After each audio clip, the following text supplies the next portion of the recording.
Big Boar Barbecue presents Seven Rivers Racing on KQEG TV with Dan the Voice Dyker, Billy Doc Niles, and Paul the Statman Riker. Brought to you by Big Boar Barbecue, Highway 16 West Salem, in La Crosse on 3rd Street downtown and George and Gillette Street. Big Boar Barbecue, now that's a mouthful. By Carey Heating and Air Conditioning, your residential specialist, serving the La Crosse area since 1929. Carey Heating and Air Conditioning. Welcome in, race fans. Seven Rivers Racing KQEG TV, year number 9. I'm Radio Man Dan Dyker. Joining me is Paul the Penguin Reichert, Billy Doc Niles, and we welcome you into the program. And of course, it's going to get hot this weekend for racing at Tomah and at La Crosse. And Billy Doc Niles, one of our sponsors, could really come in handy this weekend. Oh, Carey Heating's got to be loving weekends like this when the air conditioners go down. If you haven't had your air conditioner checked out, now is probably a pretty good time to have it done, because this is one of the warmest segments we've gone through. So you don't want that thing breaking down in the middle of the day.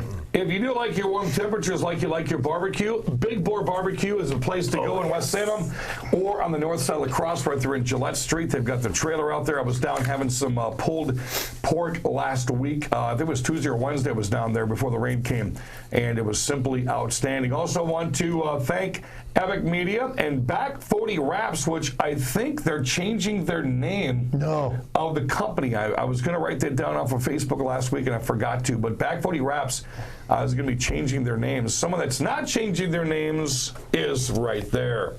That is fansarena.com. And Bill's wearing the radio shirt. So it says KQEG TV here. He added it. Hey, want to thank Paul Finch. Won the official limited edition fansarena.com Seven Rivers Racing TV and our radio show. That's a pretty sweet looking hat. When do we get one? I've got all 3 of them sitting in my house or in my refrigerator. And Shouldn't they be right here in front of us? Text me, remind me, Julie, if you're watching, I got to get those hats to these guys. Let's give them some highlights. Crosse Speedway, first time in 25 years, hosted a demolition derby last weekend, and those 8 cars were demolished. Let's show you the final, well, I guess you can call them laps, of the demolition derby. It was down between Dustin McCracken and Adam Moore. Everybody else, even some of these hotshot guys from Minnesota came down, were knocked out early.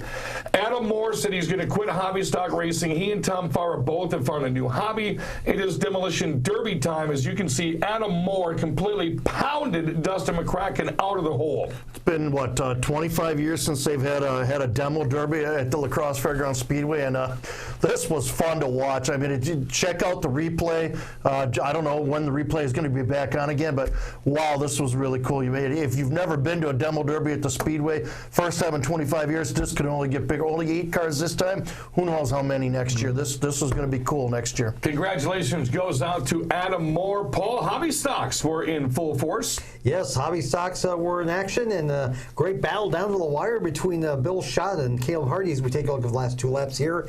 They really went at it neck and neck, and Caleb Hardy had the lead as they took the white flag, but then Bill Schott got under Caleb to take the checkered flag first.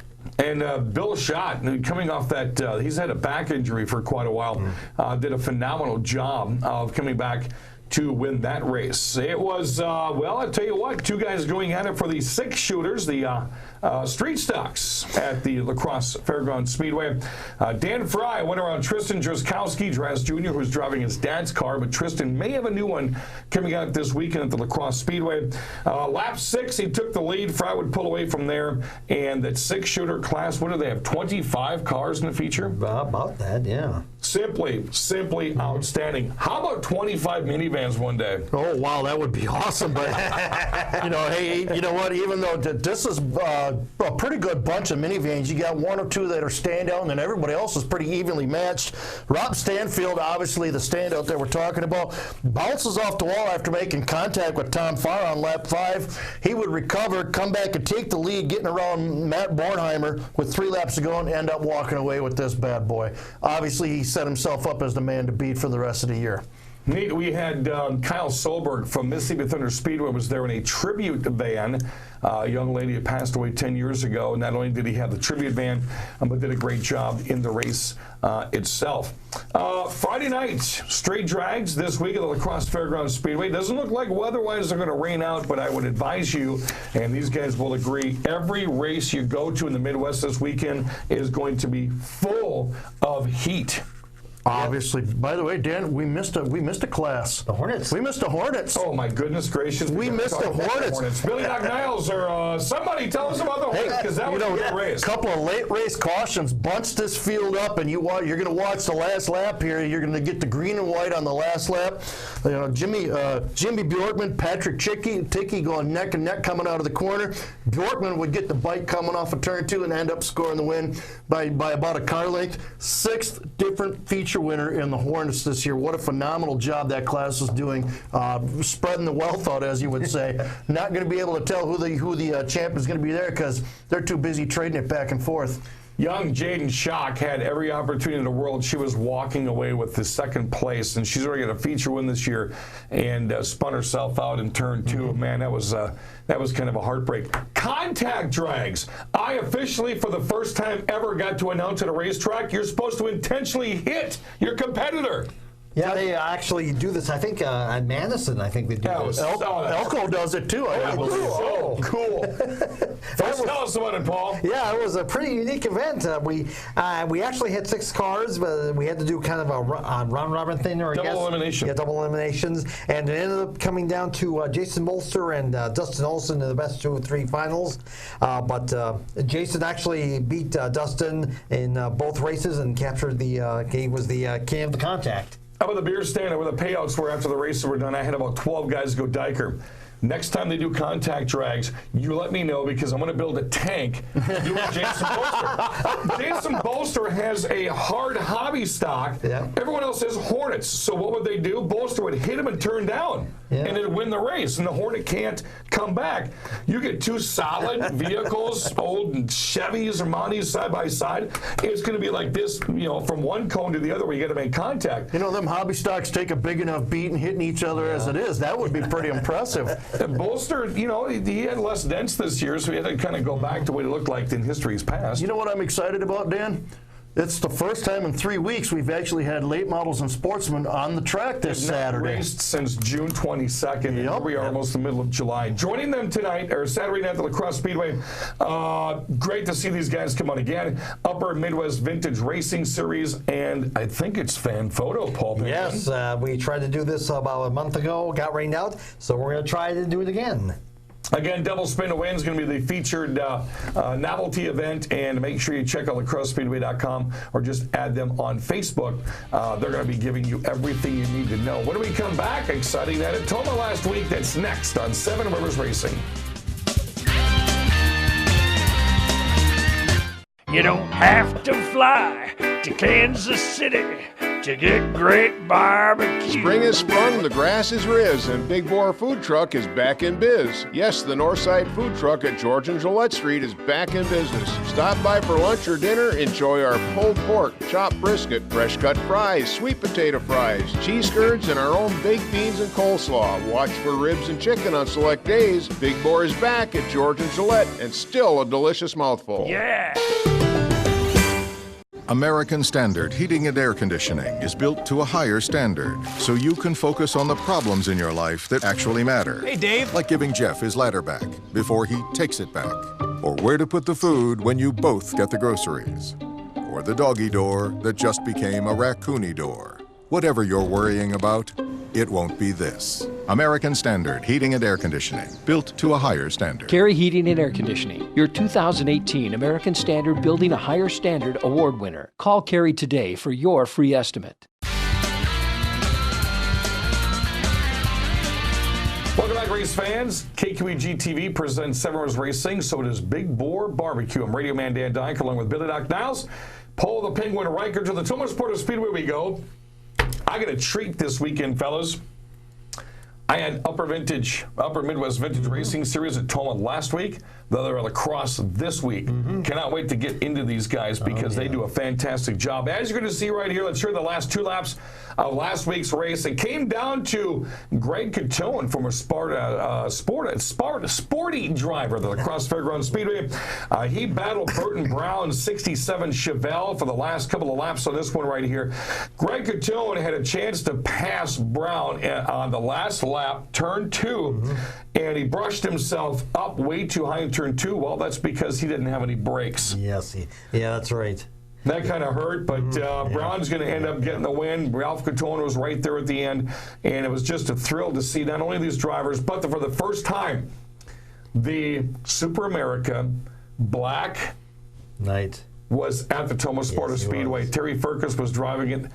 You should have seen that, Bill. I saw some of the video, and I thought, wow, that was cool, man. I cannot wait to see that car back at La Crosse. Well, that's the goal. Is they had some overheating problems at Tomah, but they should be at the La Crosse Speedway this weekend. Of course, you're going to see selfies with the 3 of us standing next to the final third of the Super America cars, and Bill's going to act like a kid in a candy store. I can guarantee you that much. Yeah, always. Talking about kids in a candy store, how about the Borntraegers in the woods? Oh, hey, Lonnie Wood Sr. would break out to the lead in the sportsman feature here. Right behind him, though, Malin Borntraeger, Troy DeBratz makes some hard contact trying to go after the lead. This shears off the bumper of DeBratz, ends up on the back of Borntraeger's car. Now he runs down Wood. He takes the lead, doesn't slow him down. He ends up winning this bad boy. It's incredible. I don't think I've ever seen anything like this. Jake Schiller and David Borntraeger would get up to 2nd and 3rd by lap 6. Borntraeger would try several times to get around Schiller, but Schiller held the preferred line and would end up in the runner spot. Malin Borntraeger, check out this this picture. Incredible. 3 bumpers on a car. Should be illegal. 1 in the front, 2 in the back. 1 didn't belong to him, and he kept it on for 12 laps. And I heard some drivers were upset during the post race. Said he should have been DQ'd because that extra bumper was making him faster. I don't get that. That is the epitome of the word drag. You would think so. You'd think it would have slowed him down, but wow, I don't know how that's going to make you faster. I'll tell you that right Paul now. Reichert, Hobby Stocks had a fantastic duo again. Yes, another great battle between Andy Moore and Raymond Hardy, but we had a new player. The reigning track champion came back, Jeff LeFevre Jr. Yes, he made things interesting. Andy Moore got by Raymond Hardy in lap 4, but then along came LeFevre, and he made things interesting. A great 3-way battle there, but Andy Moore would hold on to claim yet another feature win. Tell you what, if Andy Moore would have spent the entire season in the Hobby Stocks last year and then Raymond Hardy would have showed up, I don't think Jeff LeFevre would have walked away with that championship. Yeah, it would have been a different story, I think. The Hornets were back, of course, swarming the Tomah Sparta Speedway. James Rittenhouse took off from this one here and had a fantastic lead in the 21R, the blue entry. I really thought he was going to win this thing, but here comes little-known driver to the Tomah Sparta Speedway, Mark Lethe, coming from the La Crosse Speedway. In his Honda, he ended up taking the lead about halfway through this one, got past last week's feature winner Jaslyn Meyer, and pretty much had a cakewalk from there. And Mark Lethe, with Jimmy Bjorkman doing the camera work behind there, said, I may have another place to run, too. It'd be kind of cool to see Jimmy try and run the outside line at that track. Jimmy was supposed to race Tomah last Friday night, but they couldn't find an extra trailer, so that's why Mark ran. Jimmy Bjorkman may be running Tomah here soon enough. You know, that's the corners at La Crosse are wide and sweeping, so you can run that 3rd groove like Jimmy likes to do. But Tomah, I don't know if he can get away with that 3rd groove at Tomah. I mean, that's you're about to tell us about the 6-shooters. Tristan Druskowski can take them 3 wide all the way around that track. Oh, well, apparently, but this one almost didn't get off the ground. A little brake check at the beginning stacks everybody up. Great driving by everybody. We don't lose anybody. The race goes on. Tori Lockington would break out to the lead right away, but along came point leader Tristan Druskowski. He motored by Lockington to the lead on lap 3, and then along comes Clayton Cheeto Hasing. Cheeto, we love him. He gets around Lockington for 2nd on lap 7. Hasing would close up on Draz over the next couple of laps. He'd drive by Draz for the lead with 4 to go, and at about that time, here come Dan Fry, tough Dan Fry. He'd finally get around to 3rd. Fry would not catch the lead duo over the last 5 laps. Hessing would score his first win ever at Tomah Sparta Speedway in a feature. Cheeto won a feature his first time ever at the track last year. Oh, he did? First time he ever showed Why up. does it say first feature win here? I'm not sure who wrote that. Someone's getting it. Yeah, second one, and the lacrosse. Sorry, Cheeto. You're going to see a bunch of these things coming out of the woodworks here over the next couple of weeks from several different racetracks. Mini stocks, man, I tell you what, I love mini stocks. Yeah, the mini stocks are pretty exciting to watch. Patrick Tickey returned again, reigning division champion. He put on another great show. Was pursued by much of the race by Tim Finstad. Always, Tim Finstad shows up on a smaller short track to you. Watch that guy. Yes, he tried to close in, got side by side with him, Tickey, a couple times, but Tickey got on the afterburners in the late going and claimed yet another win. Coming up this week at this Tomah Sparta Speedway, Billy Doc Niles, I'm really giddy for this. Not only are the Bandoleros back, are those youngsters putting on one heck of a show wherever they go. For the first time ever, the Legends cars are racing at the historic Tomah Sparta Speedway. That's going to be fun to watch. I mean, you got the Wisconsin Fast Track Legends, first time at Tomah Sparta. See how they do on this tight cord mile. You also got the Modifieds, the Sportsmen, the Hornets, 6 shooters and mini stocks joining the Bandos and the Fast Track Legends. Gates open at 4 o'clock, qualifying at 6:15. First green flag drops at 7:30. That's this Friday night. If you're watching right now on Friday night, get out to the track. They're going to be racing in a few minutes. And one of the drivers that's going to be out there in a modified drives the number 48, and that is a veteran, the wily Paul Brown. He's going to join us next right here on this station with us, Seven Rivers Racing. You don't have to fly to Kansas City to get great barbecue. Are you ready for the Ultimate Platter Challenge? Jerry here at Big Boar Barbecue. Our Ultimate Platter is loaded with pork, brisket, chicken, ribs, 3 sides, and 4 slices of bread. If you can eat it all, it's yours free. I'll even give you a certificate for another one you can share with your friends. So how about it? You ready to take the challenge? Stop by, check out the rules, and dig in. And oh yeah, that's a mouthful. American Standard Heating and Air Conditioning is built to a higher standard, so you can focus on the problems in your life that actually matter. Hey, Dave. Like giving Jeff his ladder back before he takes it back. Or where to put the food when you both get the groceries. Or the doggy door that just became a raccoony door. Whatever you're worrying about, it won't be this. American Standard Heating and Air Conditioning, built to a higher standard. Carey Heating and Air Conditioning, your 2018 American Standard Building a Higher Standard Award winner. Call Carey today for your free estimate. Welcome back, race fans. Seven Rivers Racing, KQEG TV, along with Paul the Penguin Reichert. I'm Radio Man Dan Diker. Of course, if you didn't know from segments 1 and 2, Billy Doc Niles decided to show his racing radio shirt today. So how does it feel not being in the dunce corner for once there, Penguin? I like it. I like it a lot. He likes it under the lights. It's just something like that. This guy sitting over here has been on the past couple of years. He's a delight to get back on the program. I always wish we had more time than 7 or 8 minutes, because we could talk a lot of history out of modified Tomah Sparta Speedway driver Paul Brown. Good to have you back, my friend. Glad to be here. Glad to be here. Studio looks good. We got a banner this year now. It's nice. It's looking pretty sharp in here. It's all finished up and not quite as cheesy as the last time. I can say the same thing about the Tomah Sparta Speedway, because at the beginning of this year, you uncheesed the pits. Tell us about the lights. Well, was that last year? That was last year. Don DeVoe and I had always thought it was kind of dark down there, and we got to talking, and we decided that if we pooled our resources and got the okay from the track manager, that we were going to set up some pit lighting down there and use some LED lighting so we didn't add to the national debt with burning electricity. Right. So we went over there on a Saturday afternoon and borrowed some equipment and brought some of the stuff that we had, and we set up the poles and put up some lighting, and it's been a nice addition. It makes it a little more fan-friendly down there around the cars after the races. Yeah, especially around modifieds, because, well, you got some big headers sticking out the side of those machines. That's right, and they get hot. They get hot. Modified racing, of course, seeing a resurgence here, I would say, over the past 2, 3, maybe even 4 years. Obviously, it's been big on dirt with A and B modifieds, but you really got to feel jazzed that there's such a resurgence here in western Wisconsin, especially at Tomah Sparta Speedway. It's fun to be a part of that. You know, when we started it, we were all excited about the cars, and we thought that they had a future.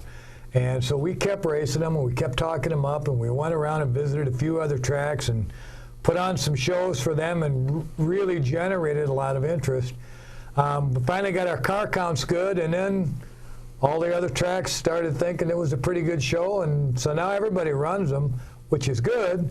However, we're back to that large number of cars that maybe would be really good at one track. Now they're spread around at 2 or 3, but we're getting more and more all the time. So right. I'm glad to see it. I think that, in my opinion, I think the modifieds are going to replace the sportsman cars, and I think it's happened at a few of the tracks already. And Paul, I was wondering, drivers have great reasons for going with their numbers, and why did you choose 48? I didn't choose it. It was assigned to me. Ah, okay. Back in '73, when we first started racing, the Interstate Racing Association down at Lake Geneva and Wilmot, when you started with them and you joined the organization, they assigned you a number because they hated duplicate numbers. And that was the number that was assigned to me, and I've just stuck with it. And you had brothers racing too that were given out the numbers? I had a brother and a friend. The friend got the 47, and I got the 48, and my brother got the 49. You know, if I look at the top 5 in point scores, Paul Brown was, I think he missed the first 2 or 3 races this year. He had some family obligations to take care of. Interesting names in the top 5. Brad Wilds, Rick DeVito, Nick Quinnell, Larry DeVito. Both the DeVitos run very well this year. They do. And then yourself, the regular drivers we've had, some that are running part-time this year, has made a fine mix of modified drivers and some great racing. It has. And the competition is getting just better and better and better and better. I think we've had 4 different feature winners. Yeah. I even got to ring the bell this year. What do you think of the Victory Bell? I like it. Heritage from the old Minnesota State Fairgrounds. I like it. They need to get a rope on it, though, because the handle is... for an old man to reach up and pull a handle, it'd be easier if we could just jerk a rope. Here a couple of weeks ago. Right. But I think it's kind of a neat tradition. It's fun to start new things and carry on old traditions, whatever the case may be. You know, second year that Todd Oliver's had the track, he's brought in the Midwest Dash Series, Great Northern Sportsman Series, when he had those series. This year, the Modifieds, the Upper Midwest Vintage Racing Series, the Legends for the first time ever, the Bandoleros, Tim Meyer Memorial.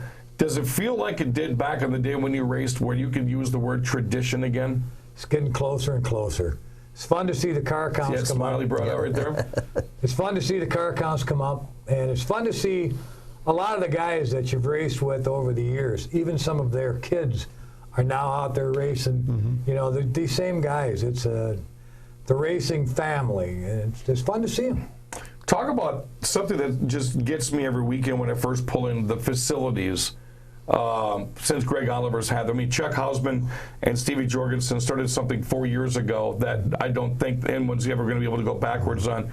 How do you feel when you look around the facilities, both in the pits and up on the hill? It's improving every year. I think the biggest improvement this year was the access road for the fans up the hill. I know that got totally overhauled. Yeah.